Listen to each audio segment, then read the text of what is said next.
Je pars d'une petite notion quand même qui me tient à cœur. On a toujours considéré la migration ou tout ce qu'on veut comme la conséquence d'un malheur. J'ai toujours trouvé ça quand même comme quelque chose de très réducteur. Moi, je donne toujours mon exemple. Quand on me pose une question, êtes-vous immigré ou exilé? Je rappelle toujours que je suis venu en France à bord de l'avion du président de mon pays. Donc, on ne peut quand même pas avoir une image tout à fait contraire à celle qu'on pourrait avoir de l'exilé ou de l'immigré. Non seulement je suis venu en France avec l'épouse du président, donc dans l'avion personnel du président, mais j'avais une bourse du gouvernement togolais jusqu'à la fin de mes études. Mais je suis aussi dans les statistiques des immigrés. Ce qui fait que, à la notion du mouvement lié au malheur, je suis plutôt parti du mouvement premier pour peut-être rappeler que les êtres humains, au-delà de toutes les notions que nous utilisons pour nous distinguer de tous les autres règnes, sont aussi des animaux. Et que dans les droits naturels des animaux, c'est le déplacement. Les animaux se déplacent dans tous les sens sur notre terre pour des raisons tellement variées, même s'ils n'ont pas élaboré des systèmes philosophiques, nos mouvements ressemblent aux mouvements des animaux. Quiconque regarde les documentaires animaliers verra que toute notre histoire est inscrite aussi dans ces mouvements des animaux, que ce soit des mouvements collectifs ou individuels, avec des raisons très très variées, nous sommes dans le mouvement. J'ai donc un texte très courant, ça, je sais que je ne ferai pas 15 minutes, intitulé mon texte « La porte du divers ». J'emploie pour ce texte une notion qui devient contradictoire puisque je parle de « nous ». Ce « nous » là, je précise tout de suite qu'il ne renvoie pas à nous, vous, mais s'adresse à ce que nous avons tous d'universel, c'est-à-dire cette nécessité du mouvement, quelle que soit la direction que nous prenons. C'est dans ce sens qu'on pourrait entendre ce « nous ». Ce n'est pas un « nous » qui s'adresse nécessairement à un « vous » à qui on demanderait un droit, une autorisation. Le « nous », c'est à la fois le « nous » et le « vous » dans cet ensemble de l'humanité que nous sommes tous. Donc, la porte du divers. Nous n'attendons de personne qu'il trace un chemin de terre au milieu de la mer, ni un chemin d'eau dans le désert. Nous n'attendons de personne, ne demandons à personne d'effacer sous nos pieds, au-dessus de nous, tout autour de nous, ce que la nature a de beau et d'inquiétant, de propice à la vie et à la mort. Nous ne venons pas d'une caverne où le même sang a irrigué nos veines. Nous ne sommes pas issus de la même histoire et ne dérivons pas vers les mêmes berges. Nous ne transportons pas les mêmes rêves. Nous sommes individus et groupes, le divers, de toutes les couleurs, de tous les âges, de tous les sexes. Nous partons du sud vers le sud, du sud vers le nord, du sud vers l'est, du sud vers l'ouest, du nord vers le nord, du nord vers le sud, du nord vers l'est, du nord vers l'ouest, de l'est vers l'est, de l'est vers l'ouest, de l'est vers le sud, de l'est vers le nord. Il nous arrive de tourner à l'intérieur de la même terre, du même territoire, comme on peut tourner à l'intérieur de soi-même. Nous suivons les innombrables directions à travers terre, ciel, souterrain et eau. Dans cette odyssée où nous rencontrons aussi la nuit, la grande nuit, où les espoirs volent au-dessus des cadavres, où les rêves enjambent les cauchemars. Mais nous n'inventons rien. Car souvenez-vous de l'aventure humaine, Du continent premier, les premiers hommes avaient ainsi, depuis les premiers âges de notre commune humanité, pris toutes les directions. Affronter tous les obstacles, payer un tribut constant à la mort, au visage tout aussi innombrable. De cette aventure, vous connaissez le résultat. Le divers a essaimé sur toute la terre. Nous sommes, pour d'innombrables raisons, avec nos visages multiples, par choix ou contraints, comme ce que nous fûmes aux premiers âges, celles et ceux qui, avec les dieux aux 1000 langues, négocient les ailleurs qui ne nous appellent pas nécessairement. Nous n'affrontons pas la mer, nous n'affrontons pas le désert, nous n'affrontons pas la nature, nous cheminons à l'intérieur de la nature avec notre humanité. Ne faites pas de nous les garants de l'humaine pureté. Elle n'a jamais existé et n'existera pas. Nous cheminons avec notre humanité. Rien n'a en nous à idéaliser, rien en nous à diaboliser. Nous sommes des humains. C'est-à-dire des humains, juste des humains, qui aspirent à faire escale ou à se poser. Ce que nous apportons, ce que nous apporterons, ce qu'apportent les humains, des possibilités et des problèmes. Aux premiers âges de notre commune aventure, ce fut ainsi que la terre s'ouvrit aux divers. Ouvrez les bras aux divers que nul ne doit idéaliser. Nous usons de la géographie pour donner des ailes à nos rêves, pour échapper à nos cauchemars, pour aller au-devant des autres et de nous-mêmes. Mais nous aussi courons le risque, ce risque, celui d'être si petits de nos propres enfermements, entre ciel et terre, à la surface de l'eau, avec nos propres frontières les plus sclérosées, celles qui nous claquent au nez les portes de l'autre, celles qui nous font claquer notre porte au nez de l'autre. Qu'on nous ouvre les portes du divers, que nous ouvrions nos propres portes au divers.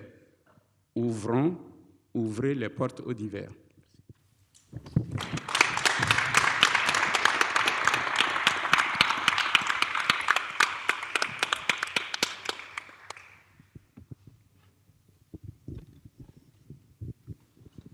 Est-ce que cette diversité de l'expérience du mouvement dont vous nous avez fait sentir qu'elle était diverse et universelle, que c'est nous en tant même qu'animaux que nous voulons bouger et que nous gagnons à bouger, donc vous avez souligné sa diversité, est-ce que ça, pour vous, ça remet en question ou c'est une forme d'avertissement de ne pas regarder de façon obstinée que les morts, que les tragédies, que les guerres, et donc de valoriser autre chose. Donc moi j'ai compris que cette diversité, c'était justement de dire il n'y a pas que les morts et il n'y a pas que les tragédies et il n'y a pas que les guerres, mais est-ce que vous pensez qu'il y a un effet peut-être pervers de ne penser ou de n'avoir un imaginaire de la migration qui n'est qu'un imaginaire traumatique? Et qu'est-ce qu'on gagnerait peut-être politiquement, peut-être à travers les médias, à développer un autre discours? Et donc, qu'est-ce que ça devrait nous retenir de faire, peut-être dans ce que nous faisons actuellement, cette espèce de surdramatisation de quelque chose qui nuit finalement peut-être à ce qu'on essaye de faire? Disons que assez souvent dans ce genre de problématiques, dans des salles où on pourrait dire que le public appartient à cette catégorie qu'on considérerait comme au-dessus des problèmes de la migration. Je rappelle peut-être que chaque fois que quelqu'un prend son avion ou sa voiture, voyage, s'éloigne de la France, parce que nous sommes en France, je parle de la France, qu'il oublie peut-être le Somalien, le Syrien, l'Afghan, le Turc ou le Soudanais. S'il ouvre un peu les oreilles et les yeux, il rencontrera des jeunes Français, quand même venus parfois des familles qu'on dirait de bonnes familles, qui affrontent aussi l'expérience de l'ailleurs. J'en ai rencontré par exemple des immigrés clandestins français aux États-Unis qui n'ont pas pu revenir en France quand leur maman est décédée pour la bonne raison que, étant des clandestins, s'ils sortaient de ce territoire, ils n'y retourneraient pas. Si on oublie quand même, ou on ne réduit pas la migration des humains au malheur, on pourrait peut-être l'élargir à ceci de tellement simple que c'est quelque chose de naturel. C'est même au-dessus de ce qu'on appelle le droit. C'est plutôt inscrit dans la nature des humains de vouloir se déplacer pour des raisons qu'on ne peut pas ramener à 1, à 2, à 1000. Il y a des gens qui sont poussés par des circonstances à partir, même dans ce flot de gens poussés par les mêmes circonstances, on n'a pas les mêmes raisons, on n'a pas les mêmes rêves. Tout le monde devrait pouvoir se déplacer avec une chose que je n'ai pas voulu mettre dans mon texte pour que ça ne soit pas problématique. Avec une chose, c'est que le droit au mouvement n'implique pas l'effacement de ce que les gens appellent les frontières. Même dans la nature, les animaux ne parviennent à acquérir une certaine liberté parce qu'il y a des frontières. J'entends quand même par frontières des lignes de démarcation qui parfois nous sauvent la vie. Beaucoup de personnes ici ou ailleurs ont pu quand même connaître des gens qui ont été sauvés à un moment parce que l'espace n'est pas indifférencié. Des gens qui, à l'intérieur de leur pays, ont fait 1 ou 2 pas pour échapper au danger que leur propre pays voulait leur infliger pour se retrouver dans le territoire de l'autre à l'intérieur de leur propre pays. Des ambassades ont joué ce rôle-là. À un moment, cette notion d'espace non indifférencié permet à quelqu'un, une fois qu'il a dépassé la ligne, d'être de l'autre côté où il est en sécurité. L'espace indifférencié signifierait aussi qu'on puisse sortir de chez soi pour poursuivre quelqu'un où qu'il soit. Ça, on l'avait connu, par exemple, quand les États-Unis étaient les garants de la lutte contre le communisme et que toutes les dictatures d'Amérique latine pouvaient traverser leurs frontières, au-delà même de ce qu'on avait appelé l'opération Condor. Les gens se rappellent, l'opération Condor, où des États s'étaient mis d'accord pour abolir les frontières pour que chaque État puisse aller sur le territoire de l'autre tuer des opposants. Les États-Unis avaient joué le jeu au point que certains opposants, même aux États-Unis, pouvaient être tués.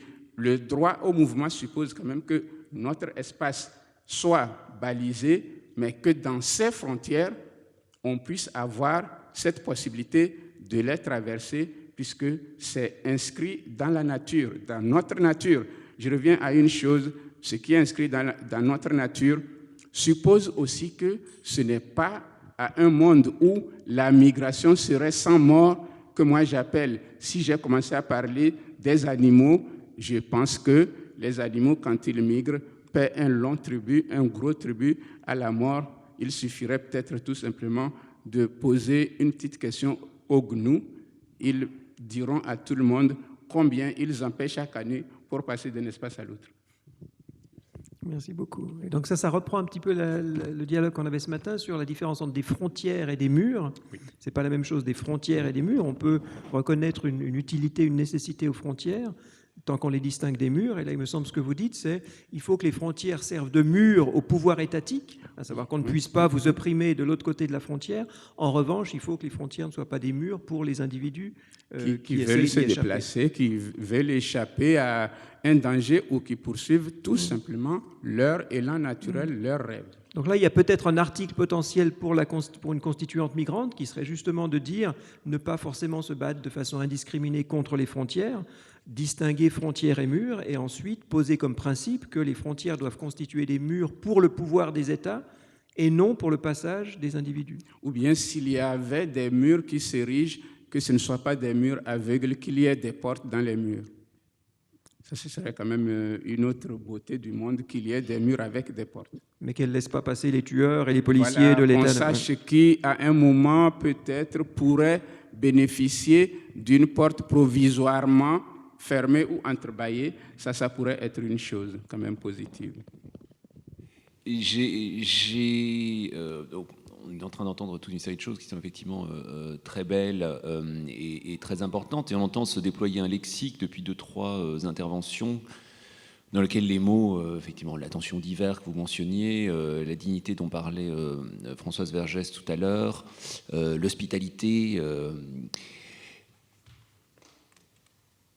Du coup, je commence à m'interroger. C'est une interrogation, hein, je veux dire, c'est surtout pas une critique ou un contre-argument, quoi que ce soit, mais je commence à m'interroger sur le type d'affect ou d'affection, d'émotion qui traverse ou doit traverser la constitution migrante dont on parle. Et j'aimerais poser cette question, nous poser cette question, hein, je vais pas y répondre, en rajoutant comme pièce dans la discussion ces déclarations très controversées de Slavoj Zizek sur la question des migrants, dans lesquelles il dit, en substance, ça a été très mal compris, mais il faut je vais essayer de pas dire de conneries, dans lesquelles il dit, en gros, les migrants ne sont pas nos amis, au même titre que vous n'êtes pas mes amis, je ne suis pas votre ami.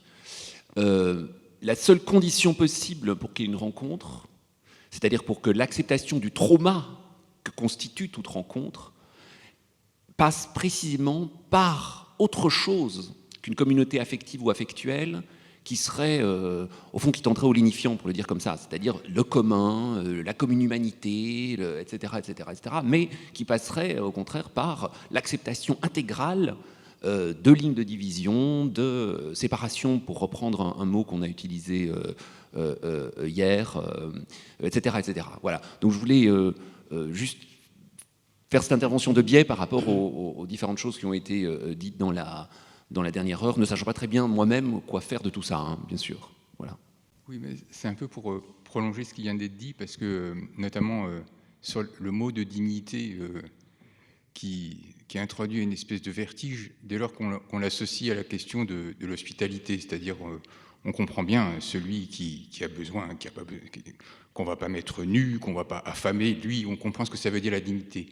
Mais du point de vue de celui qui fait acte d'hospitalité, s'il commence à utiliser ce genre de vocabulaire, ça devient très vertigineux, parce qu'on comprend bien on peut considérer que l'hospitalité est un comportement digne, mais y associer un sentiment de dignité.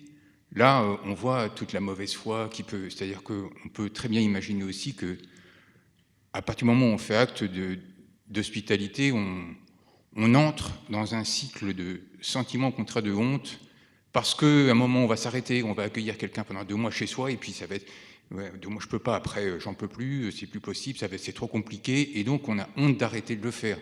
Et tous les actes qui ont été, donc on a eu un comportement d'une certaine façon qui est digne, mais on a développé en soi, on s'est fragilisé. Il me semble que c'est même probablement une des raisons pour lesquelles beaucoup de gens ils auraient bien envie idéalement, mais ne se lancent pas dans ce type d'acte.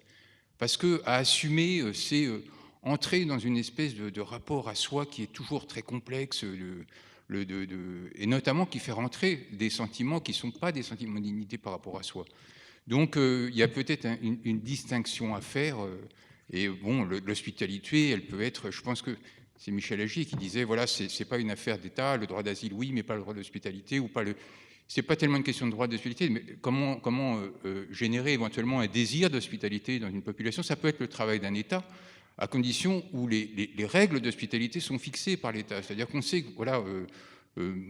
pourquoi pas, on pourrait même imaginer qu'il y ait une indemnité donnée, plutôt que faire des foyers dans les villages qui sont mal acceptés, une indemnité donnée à des gens qui font un acte d'hospitalité limité dans le temps, qui sera rémunéré, qui déconnectera bien cette question du sentiment de dignité. Moi, je suis tout à fait d'accord. En fait, il n'y a pas de contradiction entre nous. Juste que moi, j'ai une notion plus générique de l'hospitalité. Pas nécessairement accueillir dans sa propre maison. Juste ne pas être perplexe en face de l'étranger. Ça, c'est de l'hospitalité pour moi.